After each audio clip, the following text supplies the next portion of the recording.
7. Jadi kita akan mulai. Sebelumnya, selamat siang. Assalamualaikum warahmatullahi wabarakatuh. Ya, terima kasih kepada Bapak dan Ibu yang sudah hadir dalam diskusi atau urun rembuk pengelolaan persampahan di Cekungan, Bandung.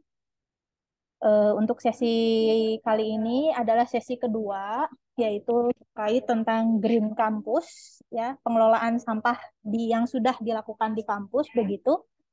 Eh, Mungkin sebelumnya saya akan perkenalkan diri saya terlebih dahulu. Saya Zahra dari Divisi Persampahan Badan Pengelola Kawasan Perkotaan Cekungan, Bandung, dan di sini juga ada rekan kerja saya, Pak Adha, yang sama-sama berada di divisi persampahan. Kemudian kami ini dibimbing atau dipimpin oleh kepala divisi, yaitu Pak Chandra Nugraha, yang belum hadir, ya, tapi nanti kita terus lanjutkan saja. Mungkin Pak Chandra akan hadir di tengah-tengah diskusi nanti, begitu. Untuk pengantar diskusi, mungkin ada beberapa poin yang ingin saya sampaikan terlebih dahulu. Eh, ya, Tadi sudah secara sekilas disampaikan tentang Badan Pengelola Kawasan Perkotaan Cekungan, Bandung melalui video.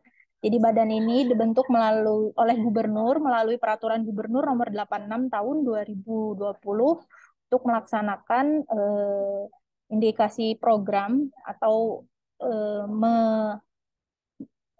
memantau atau memonitor juga tentang program-program atau rencana yang tercantum di Peraturan Presiden Nomor 45 Tahun 2018 tentang Rencana Tata Ruang Kawasan Perkotaan Cekungan, Bandung. Di dalam rencana tata ruang kawasan perkotaan Cekungan, Bandung, Perpres 45 tahun 2018 ini ada beberapa poin kebijakan dan strategi pengelolaan persampahan sebagaimana tercantum dalam PPT ini. Ya, ini mungkin nanti akan saya sampaikan secara singkat saja. Kemudian mungkin ini dari proses pengelolaan sampah. Saya yakin hadirin yang hadir pada Zoom kali ini sudah cukup banyak paham tentang pengolahan sampah dari sistemnya, alurnya, sampai aspek-aspek apa saja yang harus ada dari hulu ke hilir, begitu, ya. Dan untuk sampah ini eh, agak berbeda, bukan agak berbeda, tetapi punya karakteristik khusus karena hulunya sampah itu ada di kita. Dalam hal ini adalah masyarakat yang setiap hari, setiap jam, setiap waktu itu menghasilkan sampah, gitu.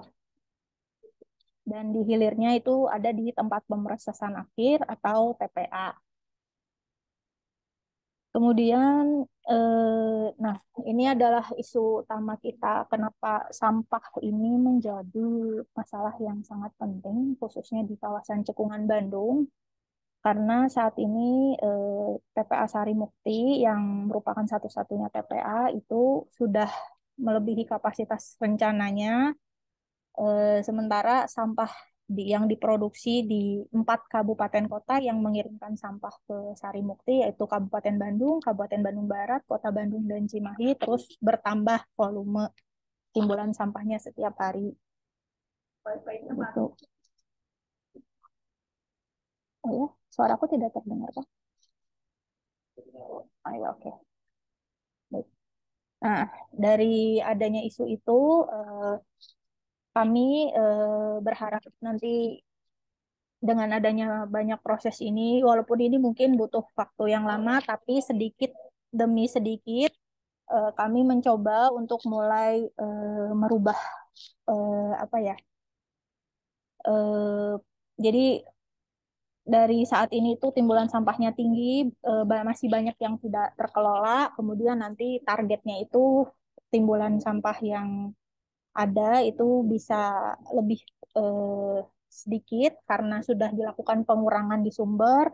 Kemudian yang tidak terkelola juga menjadi berkurang karena sudah mulai banyak pengelolaan dari di TPST, misalnya di TPS 3R atau di bank sampah gitu. Sehingga harapannya di masa depan itu yang dikirim ke TPA itu residu-residu yang mungkin tidak bisa dikelola di TPST atau TPS 3R. Nah, dari selanjutnya ini adalah data sampah kumulatif yang masuk ke TPK Sarimukti dari tahun 2006 sampai tahun 2019 ya. Kita lihat kalau dari sini terus bertambah dan didominasi oleh sampah atau timbulan sampah dari Kota Bandung. Begitu. Kemudian selanjutnya, nah ini mungkin sekilas kondisi TPA Sarimukti dan kemarin ya beberapa 2 bulan ya 2 bulan lalu itu ada kendala juga sehingga banyaknya antrian yang truk sampah yang akan ke Sarimukti itu sampai mengantri panjang begitu. Tapi dari info terbaru itu sudah teratasi begitu. Tapi kita harus terus pantau dan antisipasi supaya kejadian itu tidak berulang begitu. Nah, jadi di sini kita mencoba melakukan risiko mitigasi dan antisipasi masa operasi TPK Sarimukti yang juga bersinggungan dengan operasionalisasinya TPAS Legok Nangka yang saat ini masih dalam proses yang nantinya akan direncanakan itu sekitar tahun 2025 atau 2026. Lokasinya ada di Nagrek, Kabupaten Bandung begitu. Ya. Nah, ini adalah terkait pengelolaan sampah yang selama ini kita lakukan ya masih awalnya linear, jadi masih apa ya dibuang terus diangkut ke TPA begitu ya. Dibuang, dikumpulkan terus diangkut. Kemudian next itu sudah mulai ada upaya-upaya recycle begitu, daur ulang dan diharapkan ke depannya bisa ada circular ekonomi begitu. Jadi bisa selesai di sumber sampahnya kurang lebih seperti itu. Nah, melalui kegiatan ini latar belakangnya kenapa kami mengundang Bapak dan Ibu dari kampus, salah satunya adalah untuk memperkuat kolaborasi Pentahelix yang terdiri dari pemerintah, masyarakat, akademisi, ya Bapak dan Ibu di sini termasuk ke dalam akademisi, pelaku usaha dan media untuk berperan dan ikut bertanggung jawab dalam mengelola sampah begitu. Nah, di tahun 2022 lalu dari Badan Pengelola Kawasan Perkotaan Cekungan Bandung, kami sudah melakukan gelar hasil penelitian terkait pengelolaan persampahan. Dan dari hasil diskusi tersebut terdapat beberapa poin yang perlu terus kita tindak lanjuti ya. Yang pertama adalah penanganan sampah di hulu itu perlu jadi prioritas ya, pemilahan atau yang kita sering kenal dengan 3R atau Kang Pisman kalau di Kota Bandung begitu. Kemudian dari aspek teknisnya, kemudian dari awareness masyarakatnya juga perlu ditingkatkan dan yang tidak kalah penting juga dukungan pembiayaan pengelolaan sampah. Selanjutnya, nah, kami juga sudah mulai mencoba dari perkantoran pemerintahan melalui upaya swakelola sampah sudah dilakukan upaya inisiasi di Bapeda, DPM PTSP, dan di Gedung Sate, kemudian juga eh, akan dikembangkan juga di kawasan perkotaan lainnya, salah satunya di kawasan perkantoran pemerintah provinsi yang ada di Pawaluyaan. Nah, dari diskusi hari ini terdapat beberapa poin yang ingin kita gali dari hadirin yang hadir pada Zoom meeting ini. Yang pertama adalah program yang sudah dilakukan di kampus terkait pengelolaan persampahan. ya kegiatannya yang sudah atau yang sedang dilaksanakan, kemudian keberhasilan yang sudah dicapai apa, tantangan atau kendala dalam pelaksanaan program, kemudian potensi kolaborasi yang bisa dilakukan, dan masukan rekomendasi bagi pemerintah dalam pengelolaan persampahan. Nah, mungkin ini nanti mungkin jangka menengahnya ya setelah adanya urun rembuk dan diskusi-diskusi ini mungkin ada rencana kerjasama yang bisa dilakukan untuk pengelolaan sampah di Cekungan Bandung. Ya, begitu pengantar dari saya terkait diskusi di sesi kedua siang hari ini. Mungkin saya akan untuk mengefektifkan waktu ya karena sudah jam 11 lebih 18 begitu. Mungkin saya akan mempersilahkan Pak Satori terlebih dahulu untuk menyampaikan program pengelolaan sampah yang sudah dilakukan di kampus Unisba ya Pak. Di sini ada Clean and Green Unisba begitu Pak. Itu bagaimana konsepnya dan apa yang sudah dilakukan terkait pengelolaan persampahan dan siapa saja yang terlibat begitu. Baik, Iya, terima kami kasih. persilakan. Mbak siapa maaf tadi? Zahra Pak. Mbak Zahra ya, oh ya. Iya Pak. Mbak Zahra terima kasih ya. Jadi ini Assalamualaikum warahmatullahi wabarakatuh. Terima kasih atas undangannya. Sebetulnya kalau sesi saya itu nanti siang jam 1 ya dari Forum Bangsa Jawa Barat.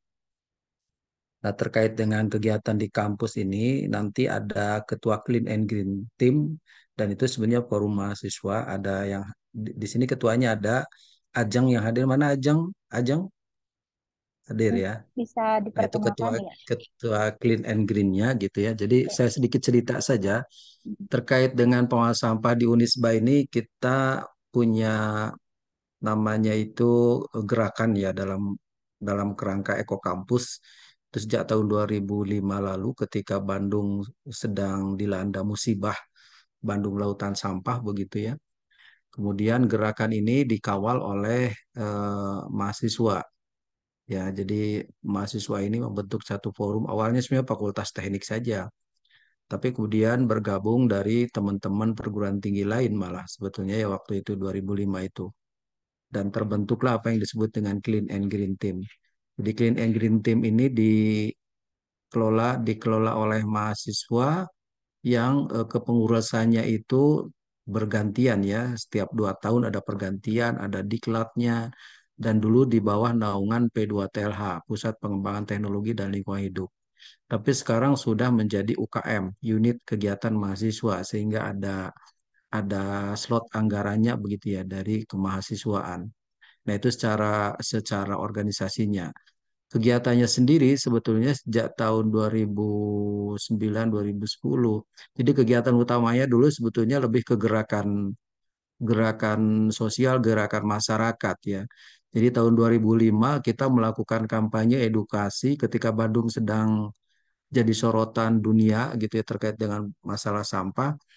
Kita mahasiswa ini melakukan kampanye di Kota Bandung, terutama waktu itu kita melakukan aksi di Jalan Puter di Kota Bandung, di satu TPS yang gundukan sampahnya itu sangat luar biasa. Nggak tahu Mbak Zahra mengalami atau tidak ya tahun 2005 itu, waktu itu sampah banyak bertumpuk di Kota Bandung ya. Kita melakukan aksi untuk melakukan pengolahan pemilahan sampah di TPS dan mahasiswa melakukan edukasi kampanye ya terkait dengan pemilahan sampah.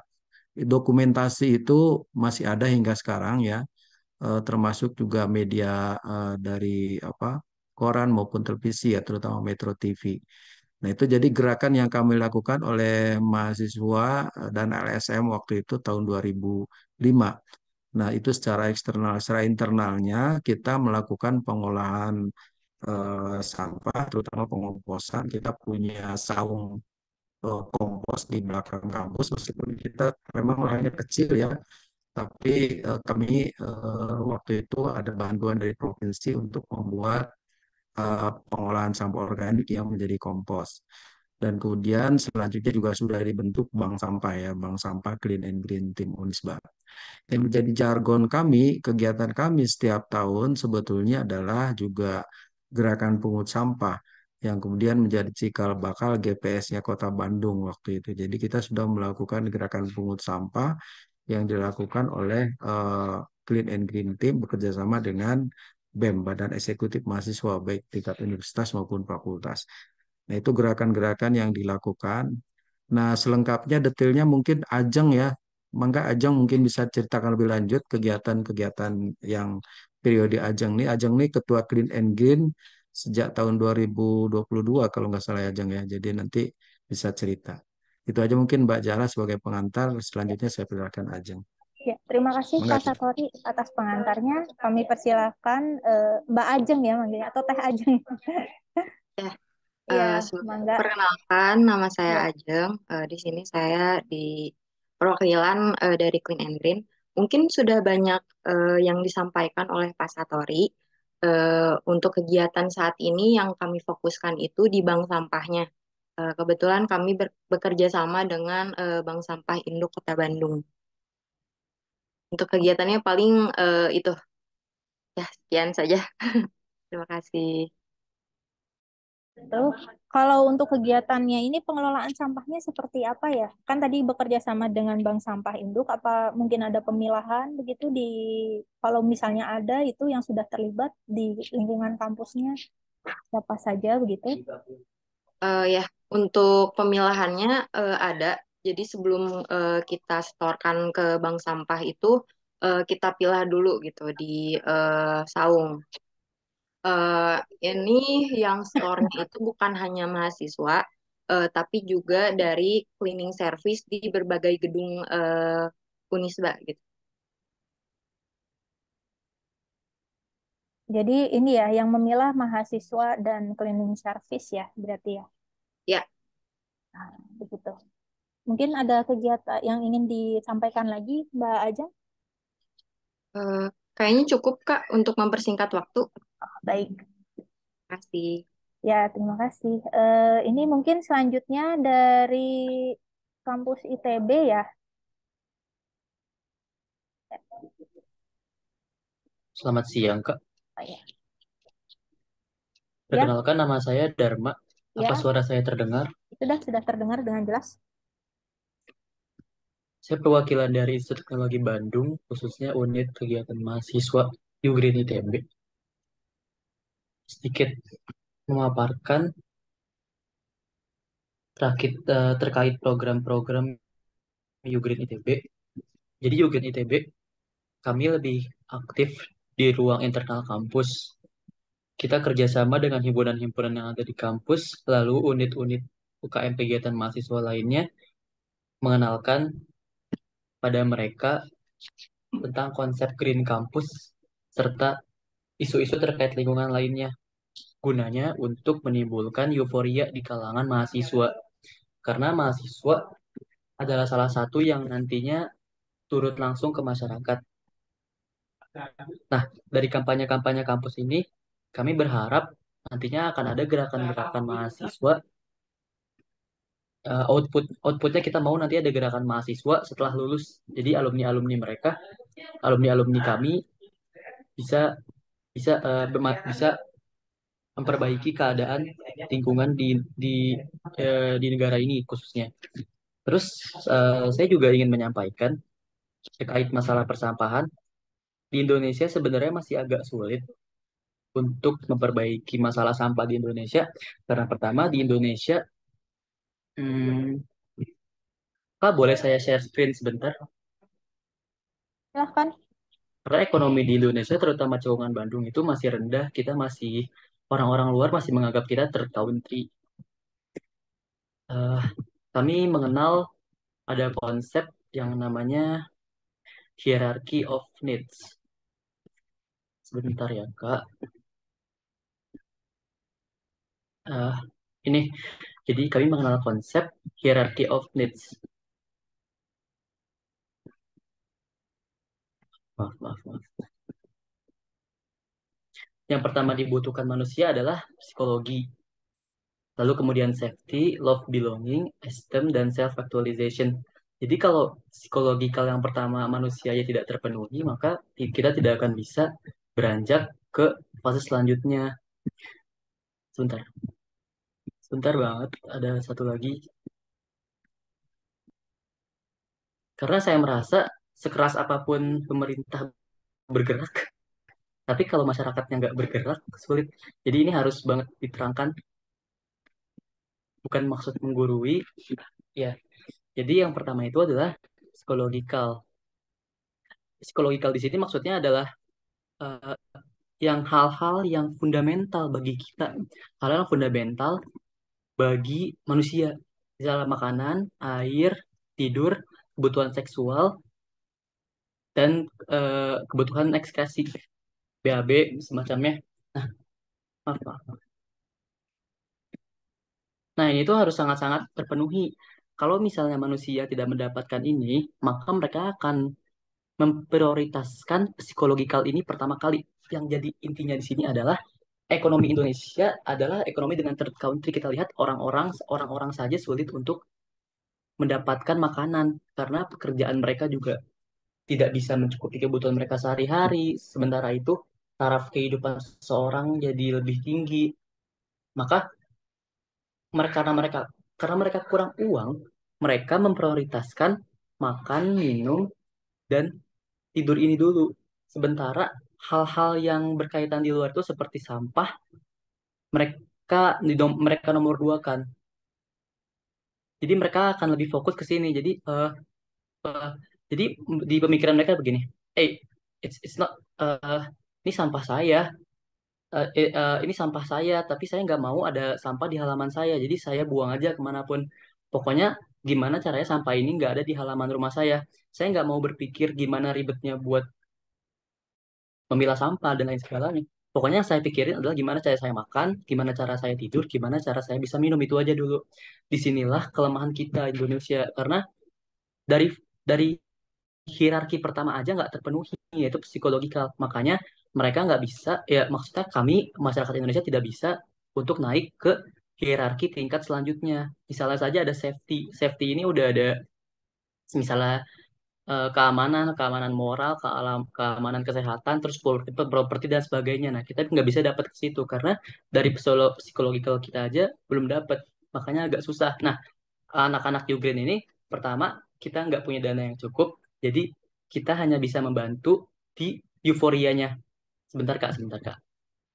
Ah, ya, kita hanya bisa membantu dari sesi euforia. Kita ambil contoh misalnya sepeda.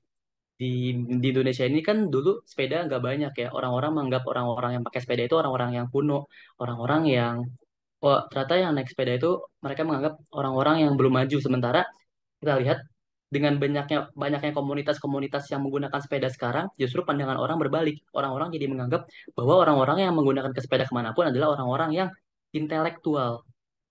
Itu disitulah intinya. Jadi kalau kita bisa menciptakan euforia terkait isu lingkungan ini di lingkungan masyarakat, maka nanti masalah ini akan selesai sendiri. Sementara euforia ini tuh belum ada di masyarakat, nggak seperti sepeda.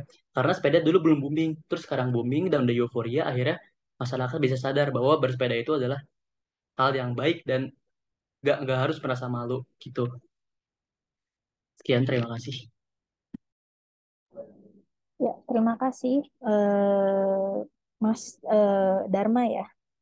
Mungkin ini tadi perwakilan dari UPI atau dari Unpad mungkin ada yang ingin disampaikan terkait program pengelolaan sampah di kampusnya. Kami persilahkan dari UPI atau Unpad. Belum hadir? Eh, ya baik, kalau belum hadir mungkin saya ingin kembali ke Mbak Ajeng. Saya pernah lihat terkait seminar Clean and Green ya. Itu Iya, Kak. bagaimana, Mbak? Ya, mungkin bisa diceritakan seminar Clean and Green itu bagaimana dan eh, apa tingkat keberhasilannya seperti apa, siapa yang maksudnya impact yang ada dari adanya kegiatan tersebut bagaimana begitu. Baik. Untuk kemarin kampanye Green Campus itu sebenarnya kami itu mau memperingati Hari Peduli Sampah Nasional. Cuman karena ada satu dan lain hal, jadi diundur dan menjadikan itu eh, kampanye Green Campus di tanggal berapa ya? Tanggal 21. Ya, eh, itu kami mengundang dari River Clean Up dan Green Education. Niat kami itu untuk mengkampanyekan kepada mahasiswa tentang isu persampahan. Nah, dari Green Education ini mereka menampilkan tentang sampah-sampah yang bisa dijadikan seni gitu, yang dijadikan seni dengan namanya itu betrak-betruk art. Kalau teman-teman pernah lihat mungkin itu sudah terkenal secara internasional dan dari River Clean Up itu mereka ngasih pemateri tentang persampahan yang dihasilkan oleh manusia yang berujung di sungai seperti itu. Untuk keberhasilannya, alhamdulillah kami bisa menghadirkan sekitar 250 orang itu bukan hanya dari mahasiswa, tapi juga dari organisasi atau komunitas dari luar Unisba gitu. Dan kami juga bekerja sama dengan kemahasiswaan Unisba. Ya, sekian. Ya, baik, terima kasih. Tadi sudah disampaikan oleh Mbak Ajeng. Ini apakah ada perwakilan dari UPI atau Unpad begitu? Mungkin ada yang ingin disampaikan atau belum ada? Sepertinya belum ada ya, belum ada yang respon. Baik, kembali lagi ini mungkin tidak harus Mbak Ajeng atau Mas Dharma tadi mungkin bisa diwakilkan oleh temannya. Tadi yang saya tangkap kan ada upaya pemilahan ya di kampusnya gitu. Apakah itu ada pendataan misalnya dari pemilahan itu kira-kira sudah dilakukan sejak kapan dan sampai saat ini berapa sampah yang bisa dikurangi dengan adanya pemilahan tersebut gitu. Tadi kan ada yang kerjasama dengan bank sampah misalnya. Nah itu kira-kira yang eh, yang berkurang sampahnya dengan kerjasama dengan bank sampah tadi itu berapa begitu? Apakah sudah ada pendataan itu begitu mungkin bisa disampaikan? Oke, Kak kebetulan di sini ada hadir Kanza sebagai ketua divisi dari Clean and Green, ketua divisi bank sampah. Mungkin boleh dari Kanza dijelaskan. Silahkan Kanza ya. Ya, ya Ya, Mangga kami sebelumnya persilahkan.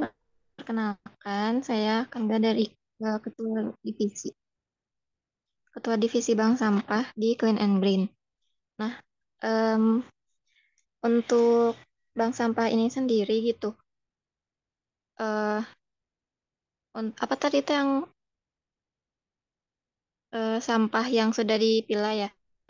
Nah, di bank sampah kita itu kan karena bekerja sama dengan Bank Sampah Induk Kota Bandung, jadi kita juga eh, list-list sampah yang bisa disetor ke kita juga kita disamain sama yang di BSI gitu.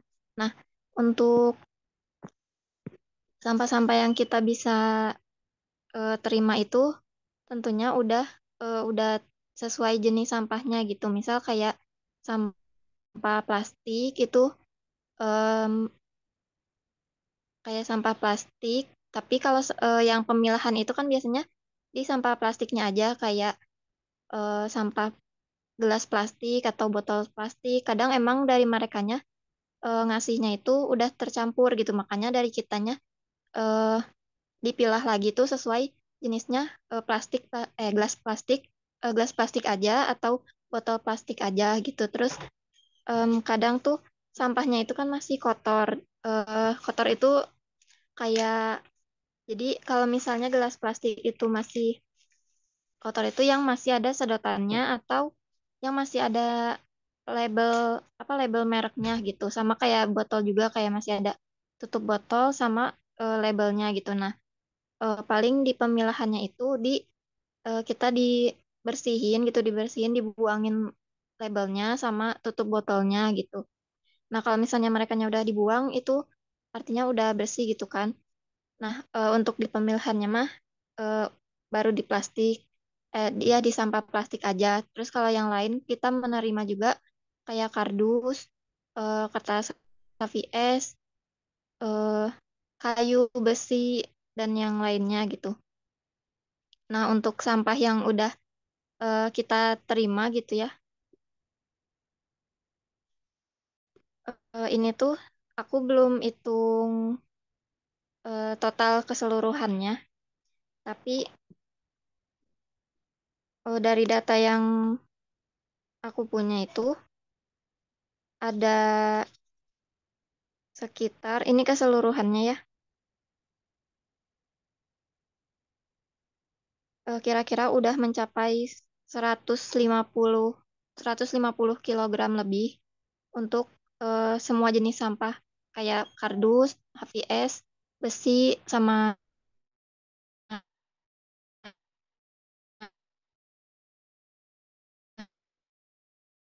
plastik gitu ya. Cuman emang plastik sama kertas paling itu sampaikan.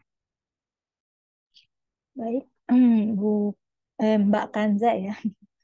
Jadi itu 150 berhasil mengurangi 150 kilogram ya, yang tadi disetor ke bank sampah itu per berapa minggu misalnya. Itu hitungannya per berapa Kurang minggu. lebih segitu. Oh, itu per misalnya 150 kilogram itu hitungan periode waktunya berapa, misalnya 150 kilogram per sekali ambil atau sebulan atau berapa misalnya gitu. Belum belum Eh, ada ininya. Kalau untuk itu dari Bank Sampah Induk Kota Oh, Bandungnya itu kan datang ke kita, itu mereka minta kalau mau angkut harus sudah mencapai 60 kilogram dulu. Nah, em, kita itu nggak nentu kalau untuk apa penyetorannya berapa bulan sekalinya, tapi kita jadi ngitung kalau misalnya udah 60 kilogram lebih, kita udah bisa ngehubungin BSI gitu. Dan kita itu udah dari bulan Desember, karena kan ini kita merintis dari awal lagi dari untuk bank sampah ini tuh. Karena yang 2 tahun lalu yang pandemi itu kan sempat vakum, jadi untuk ngebangkitin ini lagi dan untuk apa nge kampanyein si bank sampah ini tuh nggak apa ya nggak langsung pada nyetor gitu. Jadi butuh butuh waktu. Jadi untuk pertama kali waktu itu tuh bulan Desember sampai bulan Desember itu pertama, terus eh, Januari sama bulan Maret ini. Nah, itu tuh masing-masing kurang lebih 60 kilo. Pokoknya harus 60 kilo. Jadi bisa dihitung em, ya 150 lebih. ya. Terima kasih Mbak Kanza atas penjelasannya. Kebetulan di sini sudah hadir dari UPI ya, dari BEM Rema UPI, Mbak Arin. Mungkin bisa disampaikan terkait program pengelolaan sampah yang sudah dilakukan di kampus UPI. Siapa saja yang terlibat, misalnya, terus kegiatannya dalam bentuk apa, misalnya apakah kegiatan yang sifatnya action, misalnya pemilahan sampah, atau yang sifatnya edukasi, misalnya dalam bentuk seminar gitu, mungkin bisa disampaikan. Mbak Arin, kami persilahkan.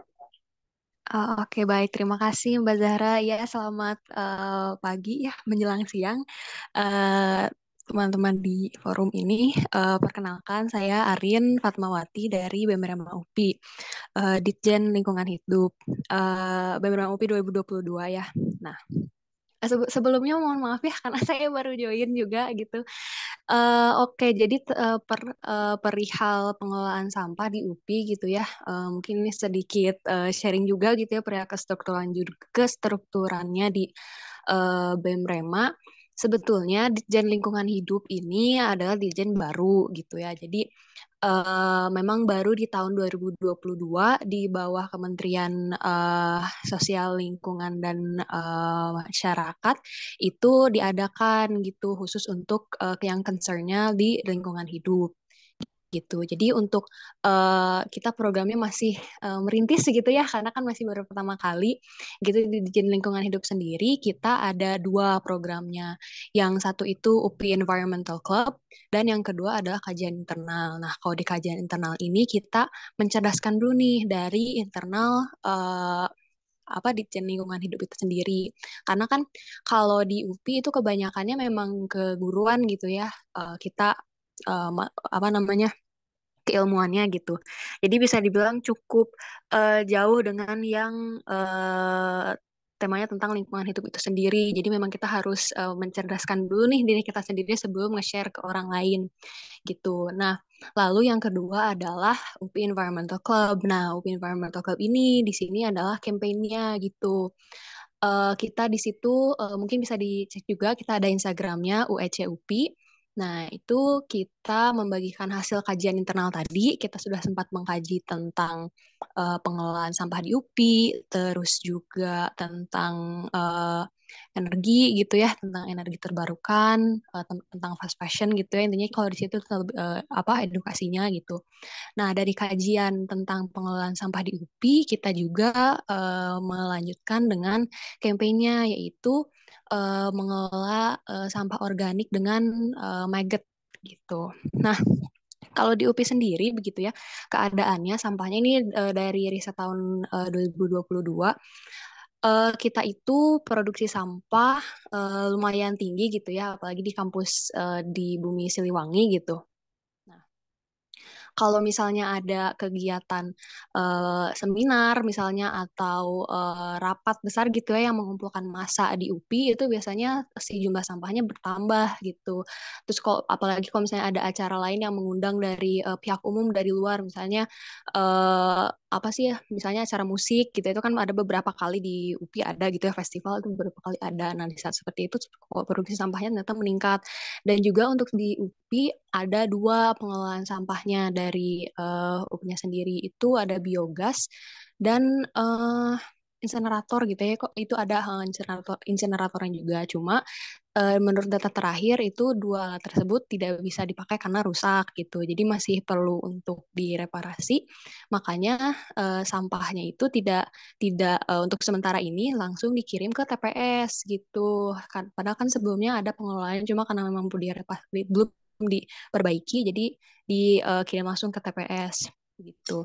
Nah, jadi di sini BEM UPI sendiri mencoba menginisiasi untuk mengelola sampah organik gitu. Jadi baru baru sedikit kita waktu itu baru uji coba satu atau dua tong gitu ya kalau nggak salah gitu. Dan ya hasilnya sudah cukup bagus gitu. Kebetulan saya di bagian kajiannya gitu ya seperti itu. Jadi memang masih banyak banget gitu ya ruang untuk meningkatkan si pengelolaan sampah ini sendiri gitu ya. Apalagi kita untuk di Dijen Lingkungan Hidup sendiri resource-nya ya, human resource-nya itu masih bisa dibilang cukup sedikit lah ya untuk ukuran kampus UPI yang lumayan banyak orangnya gitu. Jadi ya tentu aja masih perlu sosialisasi lagi, perlu edukasi lagi, seperti itu sih. Terima kasih Mbak Arin tadi yang sudah disampaikan. Jadi sempat ini ya baru baru jalan ya sekitar setahun ya mungkin ya. Iya, betul, betul. Ya, baik terima kasih. Mungkin selanjutnya ini dari HSE Geologi Unpad bisa disampaikan terkait program pengelolaan persampahan di Unpad mungkin khususnya apa yang sudah diinisiasi di sana, gimana impactnya, kendala dan tantangannya apa bisa disampaikan.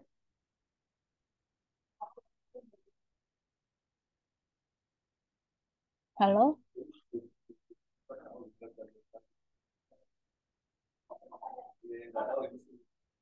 eh, belum belum respon ya berarti.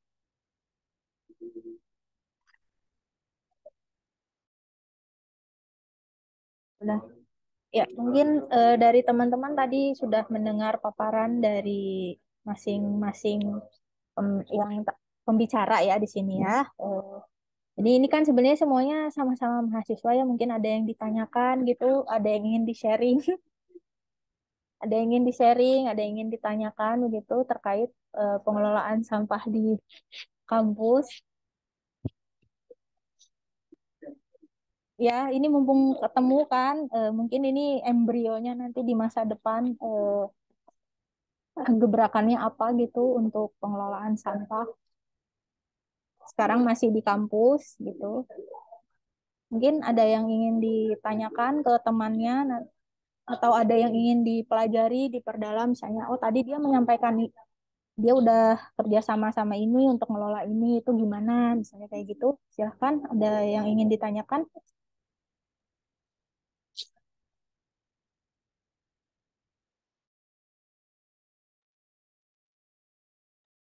Ya, Pak Adha mungkin atau ya Pak Adha, silahkan Pak Adha. Ya, terima kasih Mbak Zahra. Selamat pagi teman-teman semua. Selamat pagi Pak Sotori dan rekan-rekan dari DLH juga. Ini saya tertarik Mbak menanyakan tentang yang tadi konsep bank sampah di Unisba tadi ya yang sudah jalan gitu karena eh, masih jarang begitu ya kampus-kampus yang sudah berlangganan dengan bank sampah dan tadi malah sampai sudah ada divisi yang khusus untuk bank sampahnya itu menurut saya luar biasa begitu ya. Nah, saya mau nanya nih apakah apa ya mahasiswa Unisba itu dihimbau begitu untuk apa bawa sampah dari kos-kosan masing-masing begitu yang sudah terpilah apa botol atau apa aqua dan lain dibawa ke kampus terus disetor ke bank sampah di kampus kemudian rekeningnya atas nama sendiri pribadi atau rekeningnya atas nama kampus begitu maksudnya berarti nyumbang begitu ya, atau nyetor aja begitu nah itu gimana teknisnya apakah eh, sampai ada misal edaran dari dekan atau edaran dari mana begitu ya fakultas atau dari bahkan dari apa namanya yayasan gitu supaya program itu jalan gitu itu saya pengen tahu gitu Mbak. Makasih. Silahkan Mbak Kanza tadi. Eh, izin jawab ya. Untuk kalau untuk kan kita itu menerima dari CS dan mahasiswa. Nah, untuk CS itu sendiri sudah ada himbauannya dari Ibu Warek 2 untuk sampah-sampah yang di yang dihasilkan oleh kampus itu disetorkan ke bank sampah kita. Tuh, itu untuk CS. Nah, kalau untuk mahasiswanya kita lebih ke bekerja sama sama UKM, LKM dan BEM di kampus gitu. Jadi setiap organisasi di kampus itu punya eh, buku buku tabungannya gitu untuk nantinya disetor. Jadi biasanya itu mereka kita kita ngasihin apa kayak trash bag gitu khusus yang kan biasanya trash bag itu hitam. Nah, kalau di Unisba itu kan pakai trash bag hitam. Kalau kita itu ngasih ciri kalau misalnya trash bag yang untuk dikasihin ke bank sampah itu warnanya kuning. Nah, nanti itu setiap sekrenya nyimpen trash bag untuk eh, nyimpan sampahnya gitu di situ. Nantinya kalau misalnya udah kekumpul, disetorin ke kita. Paling itu. Nah, kalau untuk mahasiswa individunya tuh kita belum bisa ngejangkau karena mungkin mereka mikirnya eh, apa ya, males mungkin kalau untuk eh, ngumpulin-ngumpulin terus bawa-bawa ke kosan karena kalau misalnya per kelompok gitu diorganisasikan itu bareng-bareng. Terus biasanya yang nyetor ke sekre itu nggak apa ya, jadi barengan gitu. Jadinya mereka nggak apa ya, nggak malu untuk bawa-bawa sampahnya itu. Tapi kadang juga kita yang nyamperin langsung ke sekrenya mereka untuk sini kita kita bawain gitu sampahnya ke sekre untuk ditimbang di sana gitu. Eh, Mbak Kansa mau nanya, apakah jadi tiap sekre itu punya buku tabungan sendiri begitu ya? Jadi itu bisa buat kas mereka juga gitu? Atau gimana itu pembagian keuntungannya Iya itu? betul. Oke. Kalau Oke. kalau untuk itunya kan kita juga ada harganya ya untuk eh, dijualnya. Jadi eh, jadinya kalau itu kan atas nama organisasi, misal BEM Fakultas apa hukum misalnya. Nah, mereka masuk masuk ke uang kasnya mereka atau apa ya? Itu mah gimana mereka, tapi yang mengatasnamakan di buku tabungannya itu BEM Fakultas Hukumnya itu sendiri. Oke, oke. Berarti ada yang standby di sekrenya bank sampah Unisba atau ada hari-hari tertentu buat nyetornya itu ke sekre? Kalau kalau untuk itu kita ada jadwalnya. Nah, untuk penyetoran itu sekre kita dibuka di jam 1 sampai jam 4 sore di hari Senin sampai hari Kamis. Karena biasanya kalau hari Jumat itu eh, atau kalau misalnya nggak ada kegiatan gitu suka dipakai atau untuk Eh, pemilahannya itu sendiri sih sampah plastiknya.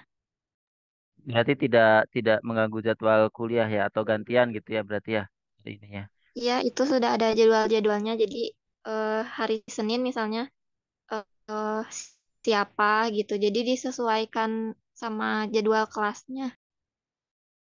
Oke, siap. Nah ini mungkin ini izin Mbak Zara mungkin juga bisa direplikasi begitu ya di kampus-kampus lain yang tertarik apa ya misal kayak Ugreen. Kalau Ugreen setahu saya juga sudah ada program ini ya pilah sampah kalau nggak salah. Iya. Dharma mungkin bisa cerita apa ya, kendala atau apa mungkin potensi begitu kalau kalau yang setahu saya yang di Sabuga itu yang TPS-nya juga sudah berlangganan dengan bank sampah begitu ya. Tetapi untuk yang mahasiswanya nih ini masih apa gimana gitu ya. Mangga diceritakan saya mau nanya ke Dharma gitu. Makanya yang di Unisba ini unik mahasiswanya sudah mau memilah dan menyetor begitu. Mangga kalau dari Dharma bisa menceritakan yang di ITB di Ugreen. Konsepnya yang di ITB bagaimana gitu? Bisa dijelaskan, Mas Dharma mungkin? Atau di sini juga ada selain Mas Dharma ada Mas Arifianto Habibi dari Ugreen ITB. Ya, mungkin bisa saya jelaskan. Ya. Baik, kalau untuk dari TB sendiri, ya untuk yang dari TPS-nya atau TPS Sabuganya itu benar ya seperti itu. Namun kalau dari untuk ruang lingkup mahasiswanya sendiri yang secara terprogram dan sistematis seperti itu, kami sendiri belum ada gitu, baik dari unit Ugreen maupun dari pihak ITB-nya sendiri ataupun dari KM atau keluarga mahasiswa atau yang di univ lain itu disebutnya BEM.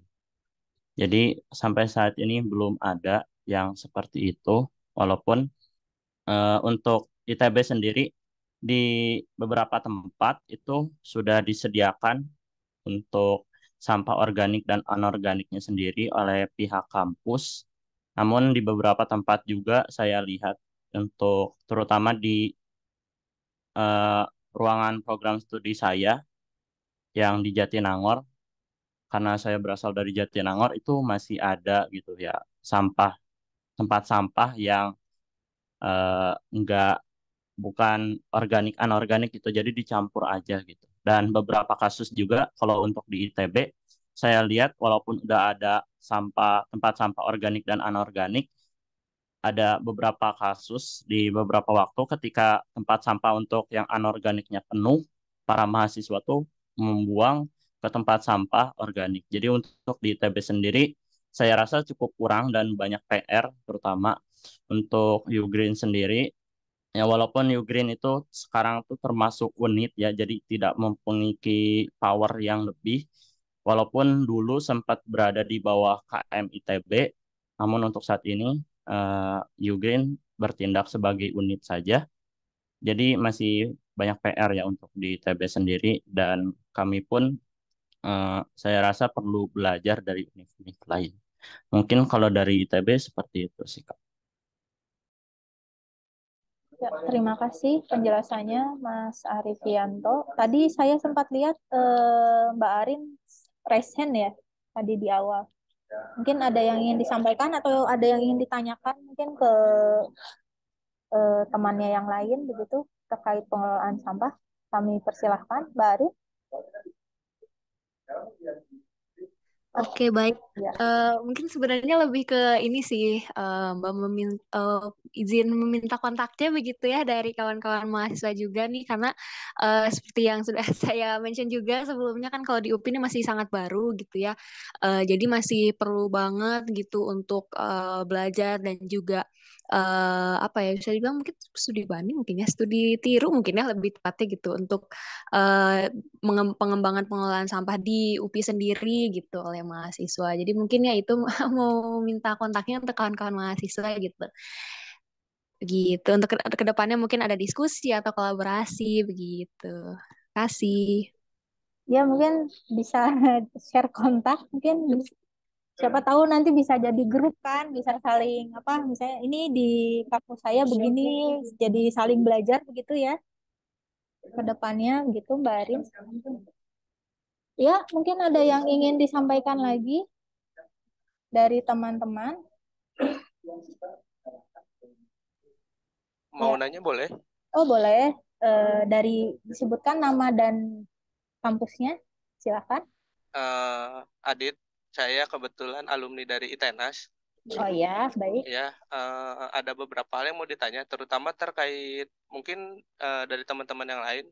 Yang saya mau tanyain tuh masalah terkait dukungan dari kampusnya kalau di tempat teman-teman yang lain kayak gimana gitu. Maksudnya ini kan jadinya unit ya, berarti apakah itu lahir dari mahasiswa yang membentuk unitnya atau kampusnya yang membentuk unit itu gitu. Pertama itu, yang kedua yang kedua adalah dukungan dari kampusnya itu seperti apa gitu. Itu aja sih yang mau tanya. Terima kasih.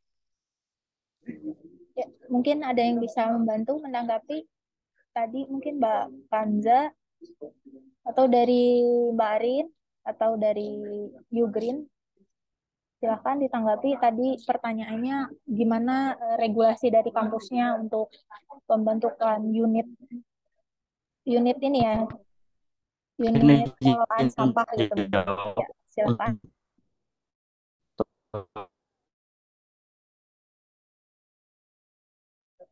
Iya, silakan Pak Arif. Ya, Mas Arif. Oh Mas iya, Arif. ya baik Kak. Mungkin kalau dari saya jelasin dulu untuk unit Ugreen ini, itu didirikan oleh mahasiswa sendiri ya, terutama dari mahasiswa teknik lingkungan. Jadi seperti itu. Lalu eh, untuk dari uni, dari pihak kampusnya sendiri bagaimana sejauh ini untuk dari pihak kampus masih belum terlalu terlihat, walaupun secara mungkin untuk yang tidak terlihatnya itu untuk ke mahasiswanya itu sendiri.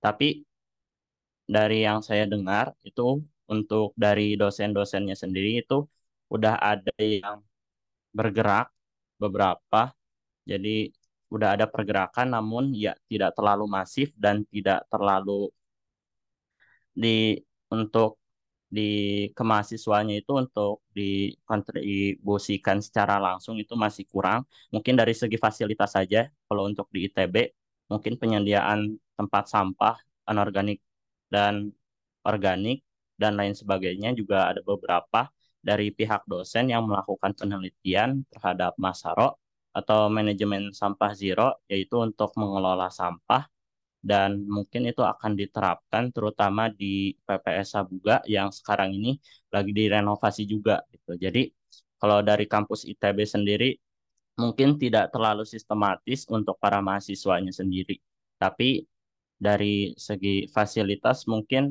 ITB berusaha gitu. Dan itu pun menjadi PR terutama ya buat ITB untuk bisa melakukan sistematisasi kepada mahasiswanya untuk peduli terhadap sampah. Paling itu dari saya.